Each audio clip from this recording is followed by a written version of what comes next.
Hi friends అందరికి. ఇగో మేమైతే ఆకుకూరలు తెస్తున్నాము. ఎందుకక్క? రేపు పొద్దున అయితే పచ్చడి చేయాలి, రోటి పచ్చళ్ళు. మీకు నిల్వ పచ్చడి కావాలన్నా చేసి ఇస్తాం, రోటి పచ్చడి కావాలన్నా చేసి పంపిస్తాం. మీకు పచ్చళ్ళు ఏ పచ్చడి కావాలన్నా స్క్రీన్ పైన అయితే నెంబర్ ఇస్తాం, ఆ నెంబర్కి అయితే వాట్సాప్ మెసేజ్ చేయండి.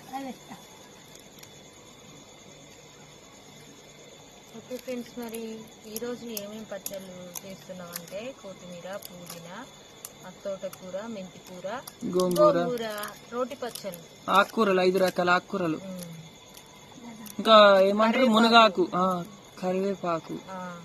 కరివేపాకు తినేదే తోటలో పోవాలి, బాగుంటుంది కరివేపాకు, తోటలో తీసుకోవాలి. మునగాకు, రోటి పచ్చళ్ళు అవన్నీ చేయాలి రేపు. ఇక ఇప్పుడు దింపి పెట్టామనుకో